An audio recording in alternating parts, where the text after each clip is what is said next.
Part 3 of the chapter number 4 of Mohit Bhattacharya ji's book New Horizons of Public Administration.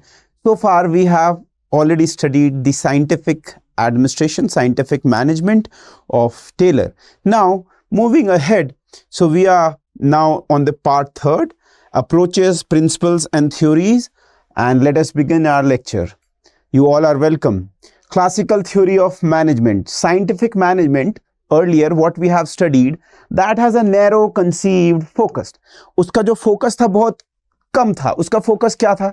उसका focus mainly था कि कैसे production बढ़ाया जाए, कैसे आपका ज़्यादा से ज़्यादा efficient बनाया जाए organization को, और वो भी किस ऑपरेटिव लेवल पे. ऑपरेटिव लेवल पे मतलब है कि जहां पर शॉप फ्लोर लेवल है, शॉप फ्लोर लेवल पे जहां पर कारीगर काम कर रहे हैं, people where they are working, maybe assembly lining, maybe a textile company or tailors are sitting over there.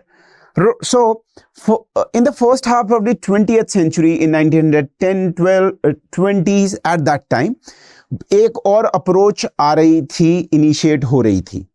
सो ये जो अप्रोच है ये साइंटिफिक मैनेजमेंट से थोड़ी अलग थी, and Herbert Simon and March have characterized this body of knowledge as administrative management theory. So AMT, administrative management theory. और इनको इन्होंने डिपार्टमेंटलिस्ट भी कहा, क्योंकि डिपार्टमेंटलाइजेशन करने पे भी इनका ज्यादा जोर था. ऑल्सो नोन एज ट्रेडिशनल और या फिर क्लासिकल थ्योरी ऑफ मैनेजमेंट या फिर administrative management theory. So you remember when if there is a question and question is using these different words, so do not get confused. Traditional, classical, administrative management theory is all same. साथ में बात करें तो Woodrow Wilson, scientific management by F.W. Taylor. Woodrow Wilson, scientific management by F.W. Taylor and departmentalist जो कि है administrative management theory वाले लोग, ये ही classical approach to public administration का कोर बनते हैं, और ये प्रिस्क्राइब करते हैं फॉर ऑर्गेनाइजेशनल मैनेजमेंट और स्ट्रक्चर्स के बारे में, पर्टिकुलरली हायरार्की के through you can attain, by use of hierarchy you can attainment of goals. Attainments of goals हो सकता है, अटेनमेंट्स ऑफ कम्युनिकेशन, कोऑर्डिनेशन हो सकता है, यूज ऑफ हायरार्की. ये इनका एक इंपॉर्टेंट एस्पेक्ट था. साथ में Weber, Max Weber is also related to the same classical approach. So classical approach is Weber, is scientific management, is departmentalist, right, all together. ये है आपका meta thing, classical approach. So Weber is there in this, number 1. Number 2, scientific management is also there, and number 3, the administrative management theorist, right? ये सारे ही हैं यहां पर. So you see over here, Woodrow Wilson is here, then Weber is here. Okay, so public administration optional, we are having classes, and do remember 31 मई है आपकी आखिरी तारीख batch में इनरोल करने की, बैच 2 और 2024. साथ में आपको बहुत ही डिस्काउंटेड प्राइस पे ये एडमिशन सिक्योर करने का मौका मिल रहा है. Use code SC Live, that is the initials of my name, Shekhar Chaudhary, SC Live, right? And you will be having classes at 1 p.m. up to 4, and we will be having previous years के questions का discussion, answer writing session, live answer writing session. I give handwritten notes in that, handwritten answers by me, model answers, crux, and much more. So ensure your admission over here and ensure your rank in the final merit list. So do remember 31st of May, जल्दी से admission ले लीजिए. Okay, apart from this public administration optional की mains test series शुरू हो रही है, और ध्यान रखिएगा बहुत ही कम दाम पे you have to use code SC Live. So ये है 11 जून से we are starting it. Again SC Live Shekhar Chaudhary का initials, and many of you must be giving the prelims and already have given the prelims, and do enroll yourself so that you can come up with best of the questions and best of the model answers and go past around 280 or score 300 in your mains. So now coming on to Henry Fayol, administrative management theory, administrative theory.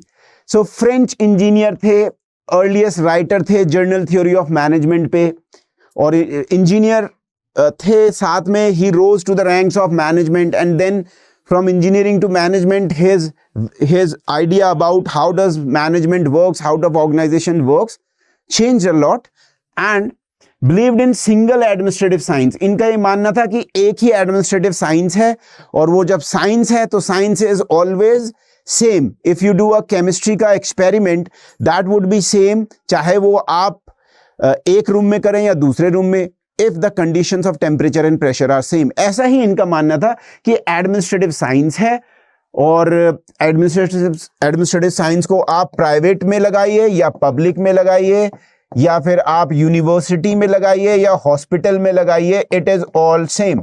So his idea was कि हमारे पास कुछ principles हैं, और क्योंकि principles क्या होते हैं, fundamental laws होते हैं, और अगर उनको आप कहीं भी लगाएंगे, we will find a one best way, we will find the proper way to go and apply those principles everywhere. So he published in 1960s 16 published a paper, General and Industrial Management. इस paper का मतलब है एक तरीके से research paper, जिसका जो base था वो बेस था इंडस्ट्रियल यूनिट, जहां पर ये काम करते थे. तो ये इन्होंने छापा, और इनका ये मानना था कि this is considered to be a very classical and very important source to the date. इनका ये मानना था कि knowledge of administration rather is needed at higher level of an organization. तो इनका ये मानना था कि टेक्निकल नॉलेज की जगह what we need, not technical knowledge, not too much of technical knowledge you do not need. Technical knowledge is needed when you are working at the shop floor level or middle or lower management, but when you rise into the management hierarchy, जब आप यहाँ पर आ जाते हैं, what you needed is knowledge of administration rather is needed at higher level of organization rather than technical knowledge. ये इनका मानना था. So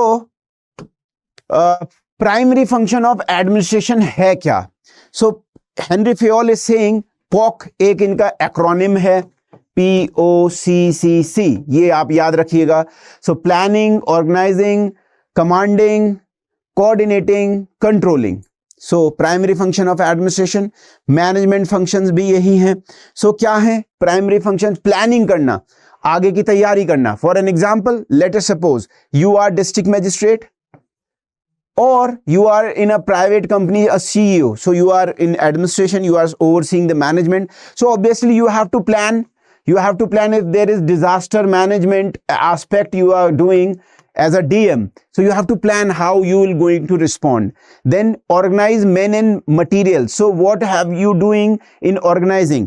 Organizing का मतलब है you have many things.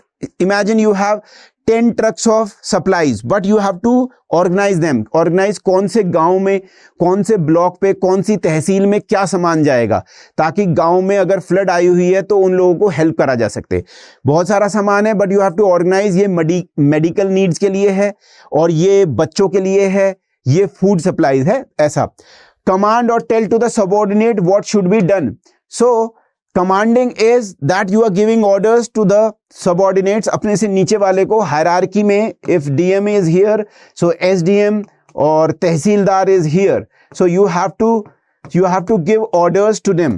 Command, coordinate. Now district magistrate has to coordinate with SDM1 and SDM2 and SDM3 or block development officers, BDOs, right? So this is, you see, this is a function of administration. Then control also. So you have to control whatever these people are doing. If somebody is doing something जो कि bad quality का है, या किसी के खिलाफ आपको मिल रही है शिकायत that the work is not proper, so then at that time you have to control this and controlling. So these are the primary function of administration. I have told you in context of Indian bureaucracy. This can be again understood in terms of manufacturing unit as Henry Fayol was working into.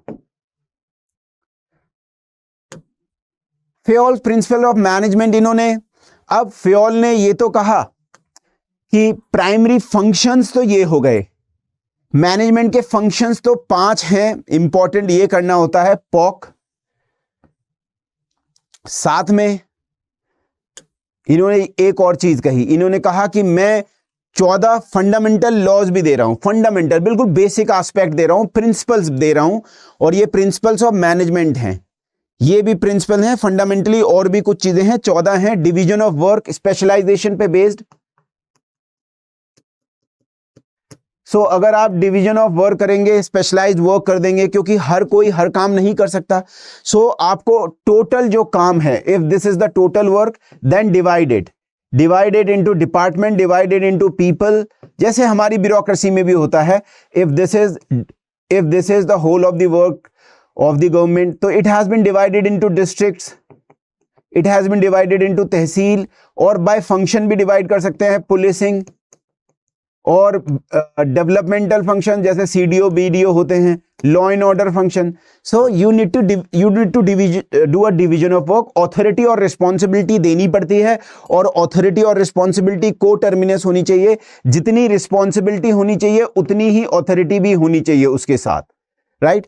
Ideal manager, official authority arising from official person position, और साथ में उसकी inherit personal authority भी होती है। तो एक तो फॉर एन एग्जांपल, अगर मैं इंडियन कंटेक्स्ट में आपको समझाना चाहूं इस चीज को, सो कोई भी आइडियल ऑफिसर भी है अगर, सो एक तो ऑथोरिटी हो रही है उसकी अराइज की वो यूपीएससी क्रैक करके आईपीएस ऑफिसर या आईएएस बना है, एक चीज को ऐसे समझ लीजिए।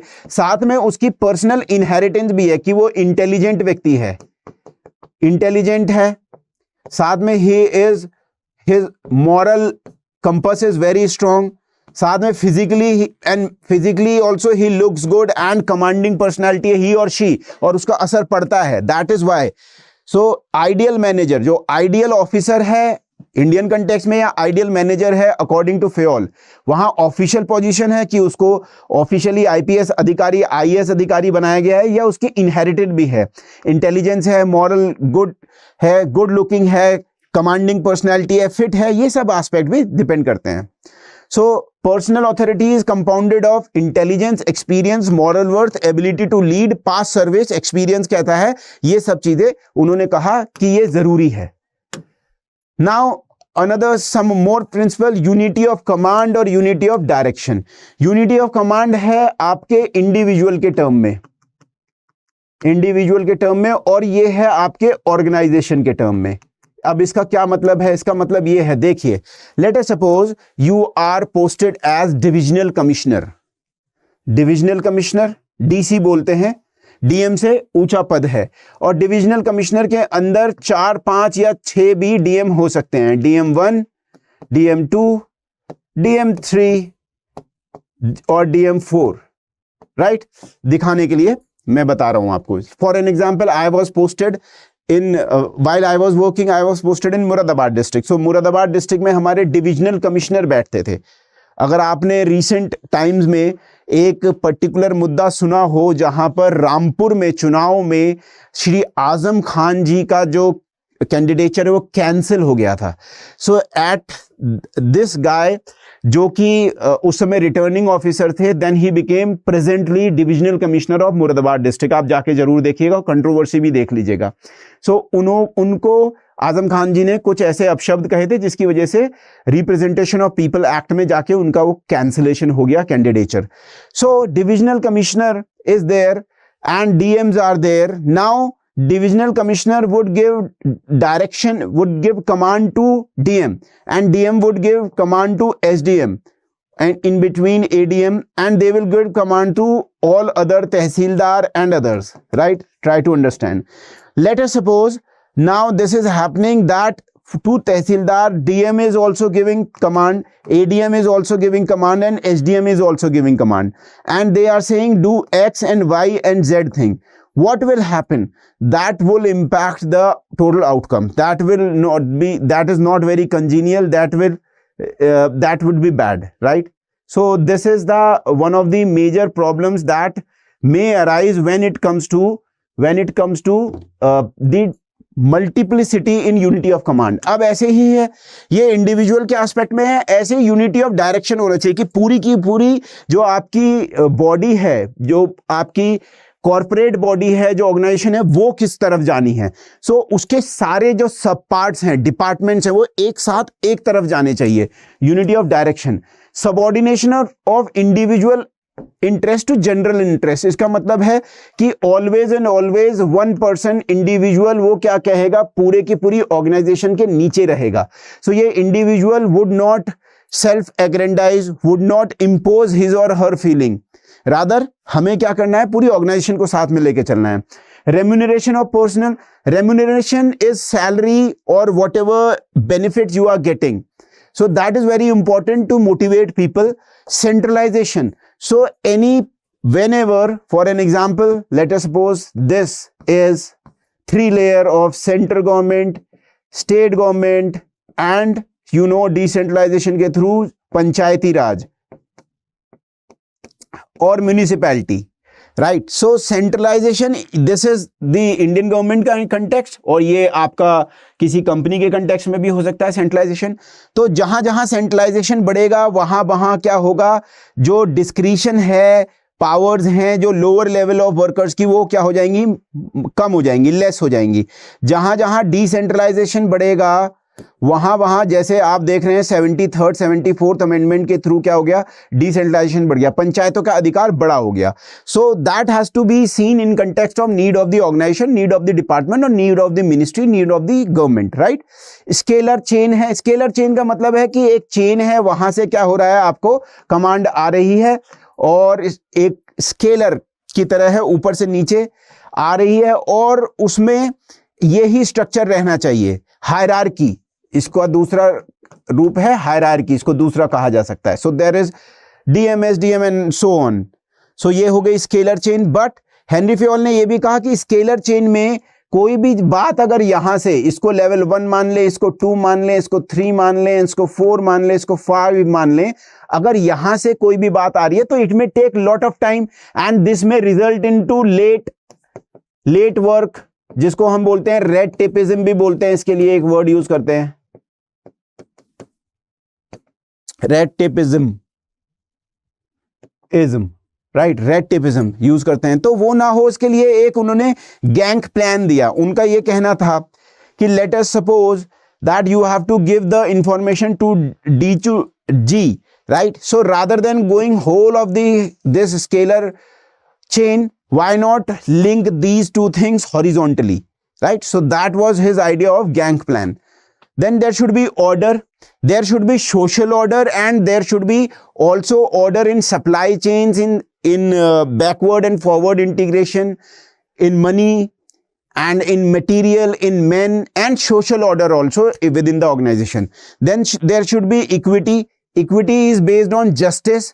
There should be, no one should be treated badly in organisation.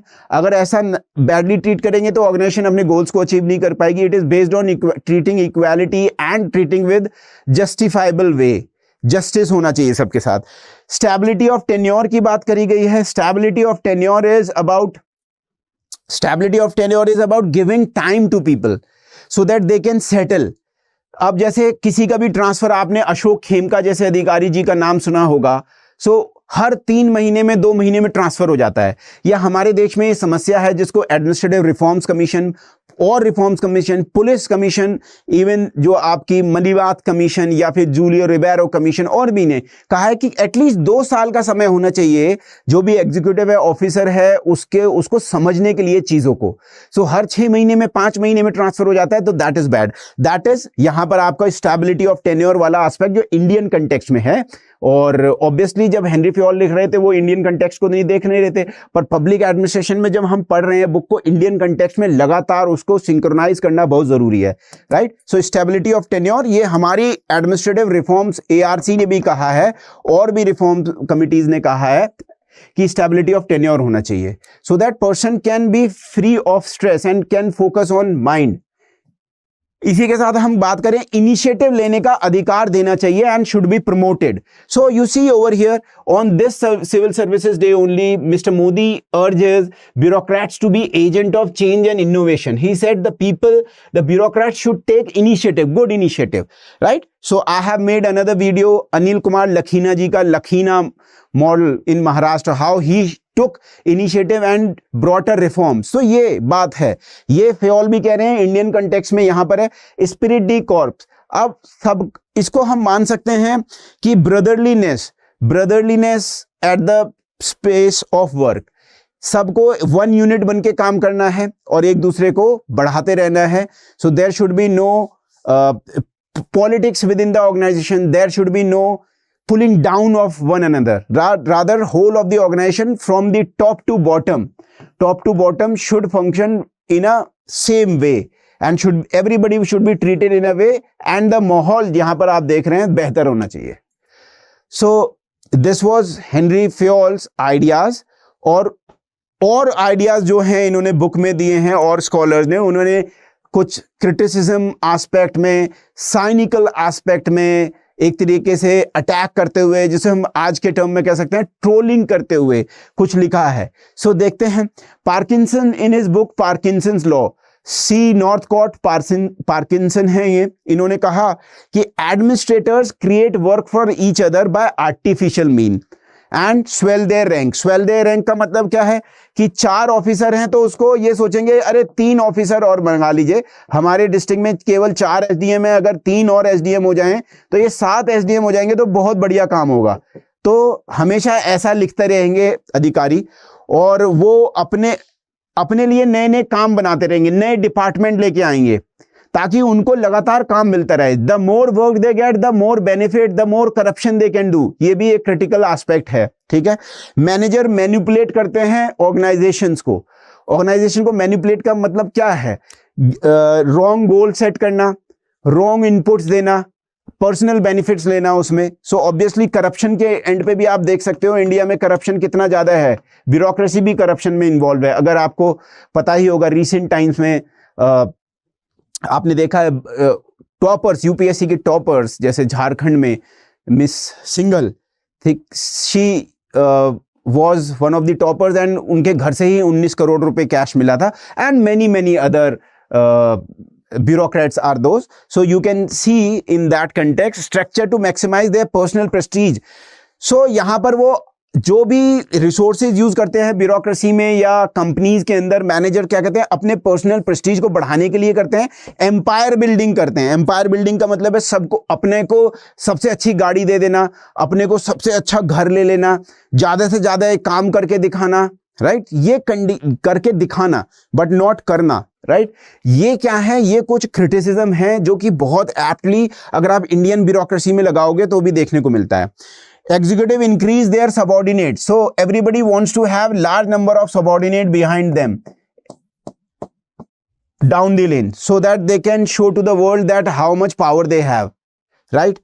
Organisation grow more stupid. अब जब ऐसा होने लगता है, ये सब आपने चीजें देखी, आप इसको इंडियन कंटेक्स्ट में लगा के देखिए. जैसे जैसे ऐसा होने लगेगा कि ज्यादा से ज्यादा एम्पायर बिल्डिंग टेंडेंसीज आ जाएंगी लोगों में, ज्यादा से ज्यादा आपको ये देखने को मिलेगा कि ऑफिसेज खुलने लगे हैं, तो वहां पर स्टूपिड बनने लगती हैं ऑर्गेनाइजेशन, अपना जो रियल पर्पस है वो भूलने लगती हैं. कमिटी कमीशंस फॉर्म होने लगती है, मल्टी मेंबर बॉडी, हर चीज के लिए कमिटी. कहां पर है साहब? मीटिंग में है. जब भी ये शुरू हो जाए किसी भी ऑर्गेनाइजेशन में, इसका मतलब उसका डाउनफॉल आने लग गया है. काम कम होता है और खाली दिखावा ज्यादा होता है.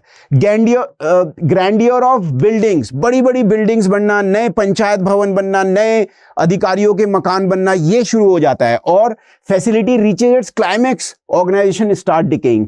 जब भी ऐसा होने लग जाए, ब्यूरोक्रेसी अपने आप में बहुत ज्यादा है, अपने को सुविधाएं देने के लिए बड़ी बड़ी बिल्डिंग्स, नए नए सिस्टम्स लगाने लग जाए, उस पर ज्यादा ध्यान हो, तो समझ लीजिए डिके होने वाला है ऑर्गेनाइजेशन का. अब इसे अगर ब्रिटिश कंटेक्स्ट में देखें, हम कहते हैं यार क्या बढ़िया बिल्डिंग बनाई है ब्रिटिश ने.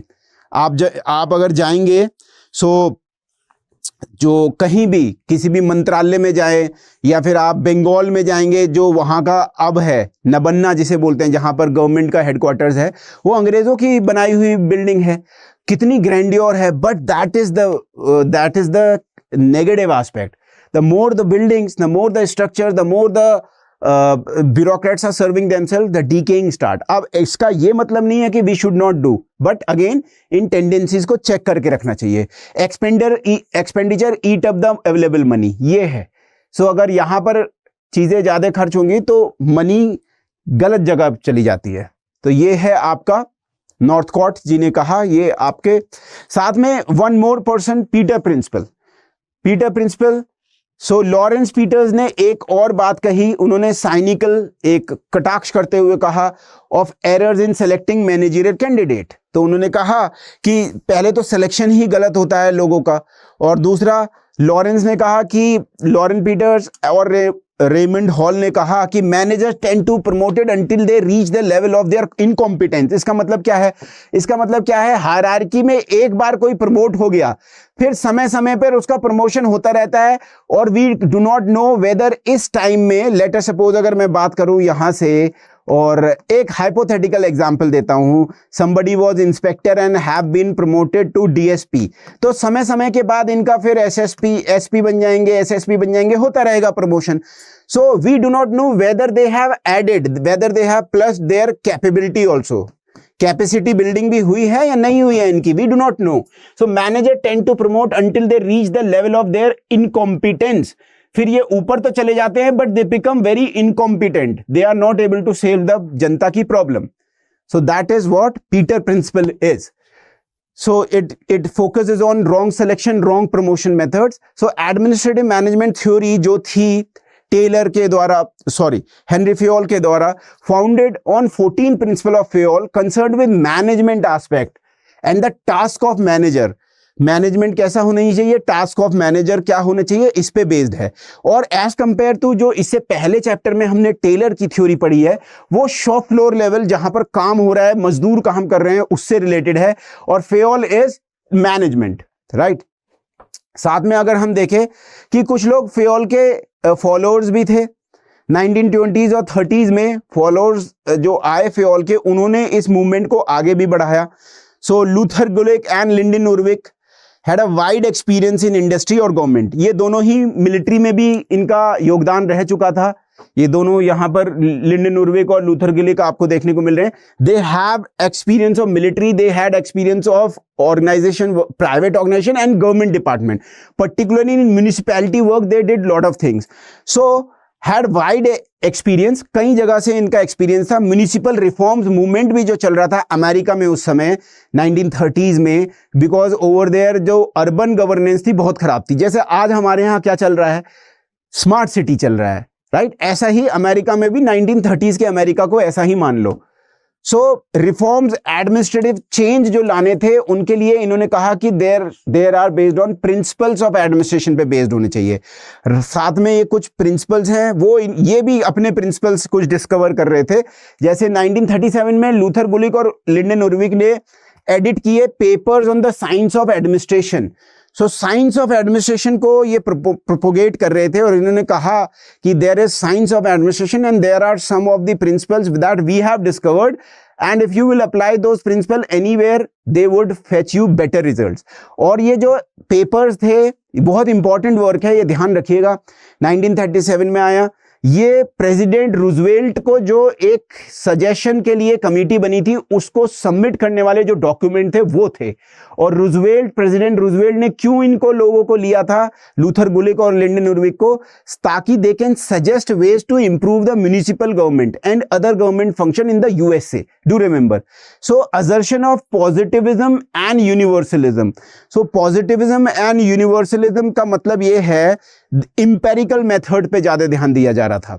Empirical method, data collection, suggestion by that, और साथ में यूनिवर्सलिज्म की whether you use our principles जो ये डिस्कवर कर रहे हैं साइंस ऑफ एडमिनिस्ट्रेशन वाले, in private, in public, in hospital, in library, in orphanage और in a mall, everywhere they will work. So they suggested some another acronym, and that was POSTCOR: planning, organizing, staffing, directing, coordinating, reporting and budgeting. So you see, planning is the first function of the management, and organizing का भी मैंने आपको Fayol के sense में बता दिया. Staffing का मतलब है ह्यूमन रिसोर्स मैनेजमेंट फंक्शन, लोगों को रिक्रूट करना, ठीक है, लोगों को ट्रेनिंग देना, कैपेसिटी बिल्डिंग करना। जैसे हमारे देश में भी अभी कैपेसिटी बिल्डिंग के लिए क्या हो रहा है, जैसे हमारे देश में कैपेसिटी बिल्डिंग के लिए कर्मयोगी, ठीक है, और आई गॉट पोर्टल, ये आपको पता ही होगा, ये चल रहा है। ठीक है, डायरेक्शन देना, कोऑर्डिनेशन कराना, रिपोर्टिंग करना और बजटिंग करना, फीडबैक भी लेना और बजट भी एलोकेट करना, ये सब काम है। पोस्ट कॉर भी याद रखिएगा, लूथर गुलिक, लिंडन उर्विक।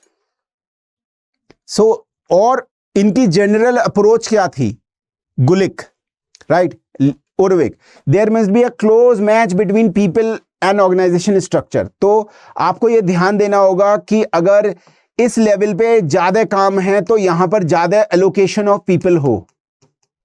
अगर कोई टेक्निकल वर्क है तो वहां पर टेक्निकल नेचर का सिलेक्शन होना चाहिए। ये है unity of command is essential to organisation. अगर कमांड, जैसे कई जगह से एक ही व्यक्ति को कमांड आ रही है, imagine this is SDM and command is coming from secretary, from DM and from the divisional commissioner, then there will be lot of problem.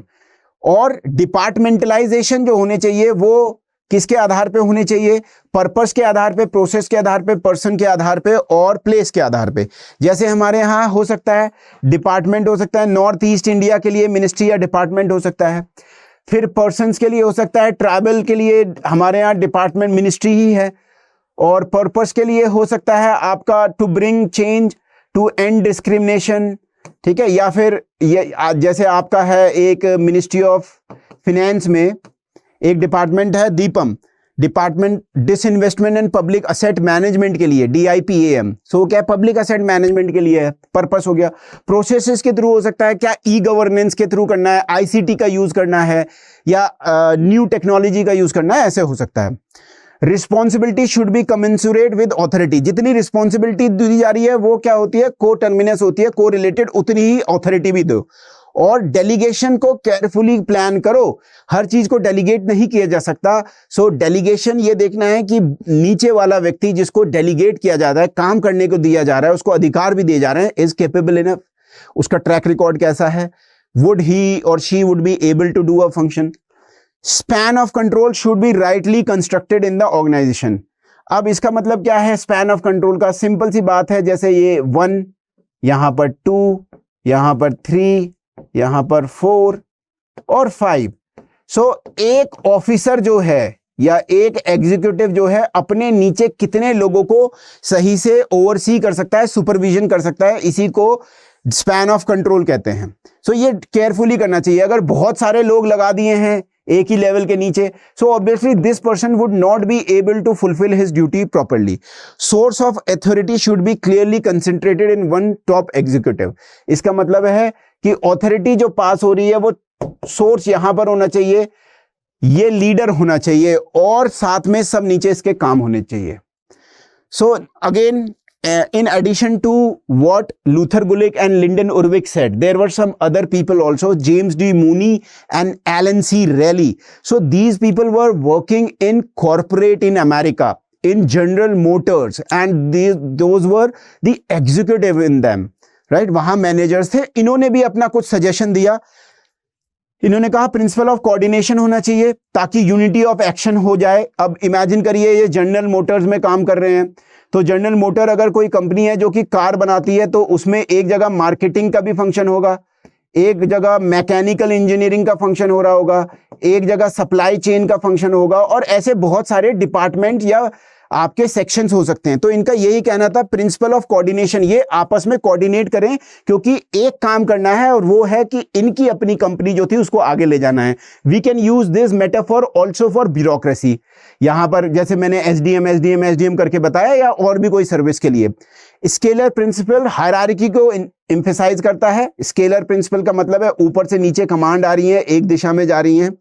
Functions principle, the functional principle to be followed है कि task को department में बदल दो, मतलब specialise unit में बदल दो। जैसे हमारे भी देश में डिपार्टमेंट होते हैं, डिपार्टमेंट ऑफ जैसे आपका है जो डिवीजन है आपकी बनाती है budget, right, department of economic affairs, और department of for disinvestment and public asset management, या मिनिस्ट्री ऑफ होम अफेयर्स में कई सारे डिपार्टमेंट हैं, राइट। सो उनको फंक्शंस को डिपार्टमेंट के अनुसार डिवाइड कर दो। स्टाफ और लाइन फंक्शंस भी इनका एक मेन रोल था। Staff and line. स्टाफ का मतलब है जो ऐसी बॉडी जो प्लानिंग कर सके, जो प्लान्ड हो। पब्लिक पॉलिसी में भी बड़ा योगदान है, राइट, प्लानिंग का। सो प्लानिंग, एडवाइस देने के लिए। और लाइन है एक्सरसाइज ऑफ अथॉरिटी।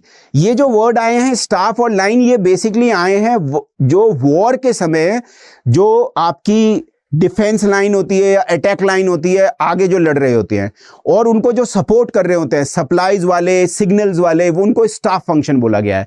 सो उस वहां से ये आइडिया लेके इन्होंने इसको ऑर्गेनाइजेशंस के अंदर स्टाफ फंक्शन और लाइन फंक्शंस को यूज किया। सो ध्यान रखिएगा, staff is more about planning, line is more about executing. आगे हम बात करते हैं मैरी पार्कर फॉलेट की। So Mary Parker Follett has been considered to be a leader who was ahead of her time. She was one of the greatest female leader and one of the female leader of her times in terms of thinkers that we study. She has been called as prophet of management by Peter Drucker and his guru, and many of the thinkers in behavioral times have used Mary Parker Follett's work as their base work and took in lot of inspiration, be it Chester I. Bernard, be it Elton Mayo. So she contributed significantly to level of development of management thought, but she was very different from other people of her times because she died in 1933. Her work published in 1930s, late and 40s. Do remember this. Even Luther Gulick Lindenurvik did some editing in her work and published. तो ये ध्यान रखना है, she was also writing in 1920s, पर इनके अलावा जो 1920s में राइट कर रहे थे, they were all focusing on efficiency, effectiveness and structure, hierarchy, authority. But her idea when she was writing was ahead of time. Why? Because she was link between behavioral school, human relation and behavioural school, जो कि socio और psychology aspect को देख रहे थे, और यहां पर जो साइंटिफिक प्रिंसिपल वाला एरा था, साइंटिफिक प्रिंसिपल्स, या फिर हमने जो बात करी आपको management theory, administrative management theory, ये इसके बीच की क्या थी, कड़ी थी। यहां पर मैरी पार्कर फॉलेट थी, ये याद रखिएगा। सो ऑर्गेनाइजेशन, इन्होंने कहा कि एक सोशल सिस्टम है, मतलब लगातार लोग एक दूसरे से इंटरैक्ट कर रहे हैं। मैनेजमेंट एक सोशल प्रोसेस है, और इसी तरह मैनेजमेंट क्या है, ऑर्गेनाइजेशन एक सोशल सिस्टम है, इनपुट आउटपुट आपस में इंटरैक्ट कर रहे हैं, और मैनेजमेंट क्या है, एक सोशल प्रोसेस है। एक 1 2 3 4 स्टेप्स हैं उसमें, वो करना होता है। Focused on psychological and sociological aspect of management at the time when everybody else was thinking about effectiveness, efficiency, economic man. जब हर कोई इकोनॉमिक मैन के एस्पेक्ट में सोच रहा था, इनके कंटेम्प्रेरी लोग, चाहे वो लूथर गुलिक लिंडेन-उर्विक हो, चाहे हेनरी फेयोल हो या F.W. टेलर हो, she was thinking ahead of time. She was thinking about psychological and sociological aspect of management. Unlike other writers, her time Follett gave significance attention to lateral coordination. देखिए यहां पर आपको ये देखने को मिल रहा है कि हर जगह वर्टिकल ऑर्डर्स आ रहे हैं, पर इन्होंने कहा नहीं, अगर ये इमेजिन करिए, for an example, this is district magistrate, this is SDM, this is SDM, and this is SDM. So she said that not only district magistrates should give orders to SDM, but rather SDMs should also interact with one another. या फिर इसको private sector में मान लीजिए, she focused her work on industrial groups. All other were focusing on not on industrial groups, rather policy and state, इनसे पहले के politics. So she put her forward her way of looking view on industrial groups. So lateral coordination होना चाहिए, जैसे यहां पर देखने को मिल रहा है, ये lateral coordination है, एक ही लेवल पे इधर उधर। और authority acceptance in organization. So इन्होंने कहा कि authority को भी इन्होंने different aspect में explain किया। इन्होंने ये भी कहा कि authority lies with the job, उसके जॉब के कंटेंट में होती है, पर्सन में नहीं होनी चाहिए, पोजीशन में नहीं होनी चाहिए, पर कौन जॉब उसको कर सकता है बेहतर व्यक्ति, उसमें होनी चाहिए। इंडिविजुअल्स को और ऑर्गेनाइजेशन को इंटीग्रेट करने की बात करी। ऑर्गेनाइजेशंस और इंडिविजुअल बहुत ही अलग अलग फील करते थे। अलग अलग फील करने का मतलब है there is sense of detachment, there was sense of impersonalisation. ये ध्यान रखिएगा वर्ड जो I am using, there was sense of impersonalisation. So there was no linkage, no emotional connect. तो उन्होंने कहा इंडिविजुअल और ऑर्गेनाइजेशन ज्यादा बेहतर तरीके से मिले। एडमिनिस्ट्रेटिव चेंज आना चाहिए और उसके लिए उन्होंने कहा कि न्यू टाइप ऑफ थिंकिंग चाहिए। क्रिएटिव एक्सपीरियंसेस की बात करी, कंस्ट्रक्टिव कॉन्फ्लिक्ट की बात करी कि कॉन्फ्लिक्ट हमेशा बुराई नहीं होती है, उसको पॉजिटिवली देख सकते हैं हम कॉन्फ्लिक्ट को। इन्होंने मेटाफर यूज किया कि जैसे दुनिया में हर चीज फ्रिक्शन से चमकती है, सोने को आप ऐसे ऐसे कर दीजिए तो चमकदार हो जाएगा, राइट। सो ऐसे ही फ्रिक्शन अगर होगी तो वो बुरी बात नहीं है। Harbinger of behavioural science approach to the organisational analysis. तो जैसे मैंने कहा कि she was a bridge in between the scientific management, classical movement, administrative management theory and the social psychological aspect of the theory which was behavioural aspect, which was human relation aspect. उसके बीच की कड़ी थी, तो अपने समय में ये आगे का सोच रही थी। So she has innovative ideas. Social conflict को इन्होंने कहा कि it is positive rather than negative. Cooperation होना चाहिए, cooperation should be the principle which would run across the organisation. Group process की बात करी, इंडिविजुअल अपना ट्रू एक्सप्रेशन तभी ले पाते हैं ग्रुप रिलेशनशिप में। सो इंडिविजुअल्स को अलग अलग देखना सही नहीं है, विद इन द ग्रुप्स उनको कैसे वो इंटरेक्ट कर रहे हैं पूरे में देखना चाहिए। उन्होंने कहा कम्युनिकेशन शुड फॉलो हॉरिजॉन्टली। सो अभी तक केवल स्केलर प्रोसेस की बात हो रही थी, हायरार्की की बात हो रही थी, जहां पर ऐसे ही था। तो इन्होंने क्या कहा, जो अभी हमने वर्ड यूज करा था यहां पर लेटरल कोऑर्डिनेशन, और ऐसे ही जो वर्ड है हॉरिजॉन्टल कम्युनिकेशन होना चाहिए। So not only hierarchical term. Control pluralistic होना चाहिए, क्यूमुलेटिव होना चाहिए। इसका मतलब क्या है, अगर कोई ऑर्गेनाइजेशन है सो उसमें मल्टीपल जगह कंट्रोल हो सकता है। जैसे ये है, यहां पर कंट्रोल, इस लेवल का कंट्रोल ये लोग करें, इस लेवल का कंट्रोल ये लोग करें, और इसका पूरा इंटीग्रेशन हो जाए, फिर सब एक साथ मिलके अपने अपने हिस्सेदारी को जोड़ लें, पॉजिटिव कर लें। सो ये है। So authority should flow from the law of the situation. इसका मतलब क्या था, इसका मतलब ये था कि ऐसा ना हो कि एक हायर पोजीशन पे कोई व्यक्ति आके बैठ गया है and that person is just ordering and is not concerned and do not know anything. For an example, if there is a fire in the building, the best person to save people would not be the person who would be the owner of the building, rather somebody who is the firefighter. Police की team में fire brigade वाला व्यक्ति होगा सबसे ज्यादा, right. So authority should follow from the law of the situation. अगर fire लगी हुई है तो फायर पुलिस को आना चाहिए, ना कि बिल्डिंग के ओनर को। So leadership as ability to create functional unity in the organisation. उन्होंने कहा लीडरशिप क्या है, एबिलिटी है सारे फंक्शंस को यूनाइट करके आगे ले जाने को। उनके अनुसार the leader was a person who can see through the situation, who can lead from one phase to another.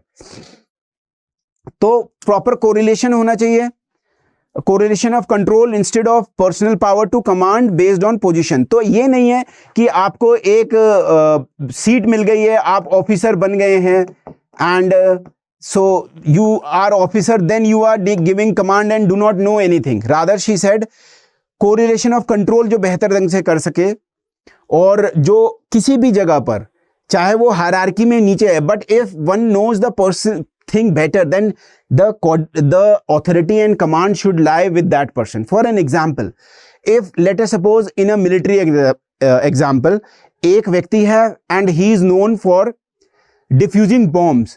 सो अगर मेजर जनरल भी है और डिफ्यूज करना है बॉम्ब को, तो दैट टाइम जो लीडरशिप है, जो अथॉरिटी है, जो कमांड है, जो पावर है, वो बॉम्ब डिफ्यूज करने वाले एग्जीक्यूटिव के हाथ में है और होनी चाहिए। यही इनका मतलब था इससे।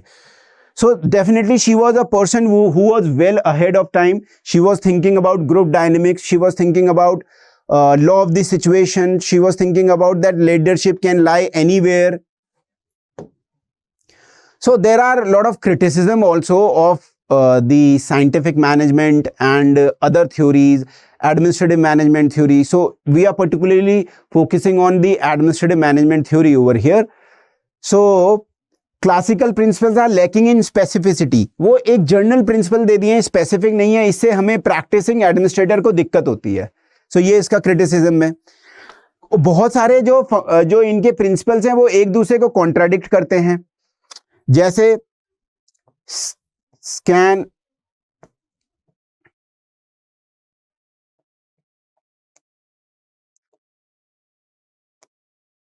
ऑफ कंट्रोल और हायरार्की। अब स्पैन ऑफ कंट्रोल का क्या मतलब है कि जैसे मैंने आपको ये दिखाया था, ये लेवल जूनियर हैं और ये एक सीनियर है। अगर इस व्यक्ति को have to give orders to these 4, this is manageable. And imagine हर किसी लेवल के नीचे 4 ही लोग हैं, so that is something manageable. But now you have increased span of control को आपने क्या कर दिया, इसमें ऐड कर दिए हैं level. At the same time you are saying that this should not be increased too much, but you have increased it now 7 कर दिया है, this person would be confused। ठीक है, अब आप कह रहे हो कि ये हायरार्की जो होगी 1 लेवल 2 लेवल 3 लेवल, ये भी ज्यादा बड़ी नहीं होनी चाहिए, बहुत ज्यादा बड़ी नहीं होनी चाहिए, ये भी कहा गया है। पर अगर आप स्पैन ऑफ कंट्रोल को छोटा करते हो तो ये बहुत ज्यादा बड़ी हो जाएगी, और बढ़ाते हो तो खुद ये बंदा स्पैन ऑफ कंट्रोल को मैनेज नहीं कर पाएगा। सो that is one of the aspect जहां पर स्पैन ऑफ कंट्रोल और हायरार्की में ऐसे और भी पेयर्स में जो एग्जिस्ट कर रहे हैं इनके प्रिंसिपल, उसमें क्या है, दिक्कतें हैं।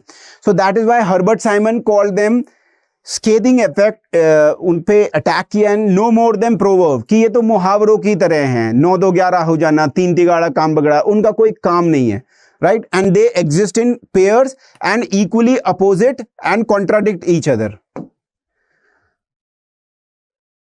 सो गुलिक, जो लूथर गुलिक ने और हमने पढ़ा था कि प्रोसेस के अनुसार, प्लेस के अनुसार, पर्सन के अनुसार ऐसे डिपार्टमेंटलाइजेशन होने चाहिए 4 P's के अनुसार, तो उसको साइमन ने कहा कि इसमें तो एम्बिग्यूटी है, they are not able to understand, because same organisation in which departmentalization has been done according to the function. For example, military, उसके अंदर people भी involved हो सकते हैं, जैसे widows, military war widows। अब मिलिट्री के लिए एक आपने फंक्शन वाइज डिपार्टमेंट बना दिया, पर अब आप war widows as a person wise भी बनाएंगे क्या, तो ओवरलैपिंग है, यही एम्बिग्यूटी है। Classical theory most severely criticise हुई है बिहेवियरल साइंटिस्ट के द्वारा। इन्होंने कहा है कि लोगों को तो ध्यान ही नहीं रखा गया, there were no human beings in classical model, only efficiency and only the aspect of structures, hierarchy, unity of command, unity of direction, chain of command, scalar chain, ये सब था। Where are the people are missing, तो इसीलिए human nature के incompatible है। Herbert Simon और Marsh ने कहा मशीन मॉडल है, no idea about human beings, this is a machine model। So Warren Bennis ने कहा कि organization without people, again the same thing, in other words organization without people, there are no, organization has to be men, material aspect, machinery, everything, but there is no men in them। पर फिर भी बहुत important है classical model जो है, और administrative theory भी बहुत इंपॉर्टेंट है। Its proper evaluation has to be made historical time, जब ये हो रही थी, जब ये क्रिएशन हो रहा था 1910 20s जब हो रहा था, वहां देखना है, उस समय के अमेरिका को देखना है। सो नेचुरली ये इनकी जो कंडीशनिंग हुई थी, they were thinking in according to the need of the time. बहुत बड़ी बड़ी ऑर्गेनाइजेशन बन रही हैं, उनका मुख्य उद्देश्य है टू इंक्रीज मैक्सिमम आउटपुट। सो उस समय की सोसाइटी और उस समय की टेक्नोलॉजी जो थी उसके अनुसार देखना चाहिए। इतनी बढ़िया भी टेक्नोलॉजी नहीं थी, कंप्यूटर्स नहीं आए थे। इस थ्योरी ने पहला अप्रोक्सीमेशन किया, पहला आइडिया लगाया development of concept of organisation और मैनेजमेंट करने के लिए, ये इसका पॉजिटिव है। आइडिया जैसे यूनिटी ऑफ कमांड, डेलीगेशन करना अथॉरिटी का, स्पैन ऑफ कंट्रोल, डिपार्टमेंट के अनुसार बांट लेना, ये आज भी बहुत ज्यादा यूज होता है। देखिए आप department of economic affairs DEA और डीपम जो डिसइन्वेस्टमेंट के लिए और पब्लिक असेट के मैनेजमेंट के लिए जो डिपार्टमेंट है विद इन द हमारी फिनेंस मिनिस्ट्री या होम मिनिस्ट्री के अंदर है, आज भी चल रहे हैं। स्टेट लेवल पे सारे डिपार्टमेंट्स हैं हमारे, एजुकेशन डिपार्टमेंट और health department, veterinary health department, disaster management के लिए, एग्रीकल्चर के लिए, स्टेट गवर्नमेंट्स में होते ही हैं, सेंट्रल गवर्नमेंट्स में डिपार्टमेंट हैं, ये आज भी हैं। और बेसिक फ्रेमवर्क ये आज की थ्योरीज के लिए, आज के मैनेजमेंट के लिए भी चल रहा है। आज के मैनेजर भी hierarchy, structure, chain of command का यूज करते हैं, आज भी हो रहा है। और देखिए ये थ्योरीज ऑफ क्लासिकल स्कूल थी, ये आर प्रिंसिपल्स, ये बहुत ज्यादा ब्रॉडली चेक्ड नहीं थी, ये कुछ प्रिंसिपल्स थे, बेसिक अजम्पशंस थे।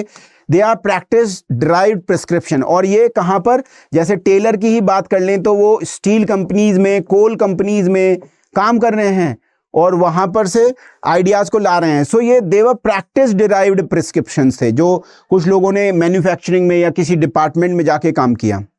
और slowly development in the nature of the work, how nature has evolved, more AI आ गया है और आपका इंफॉर्मेशन एंड कम्युनिकेशन टेक्नोलॉजी आ गया, इससे बहुत बड़ा रेडिकल चेंज हो गया है फॉर्मल ऑर्गेनाइजेशन में आज।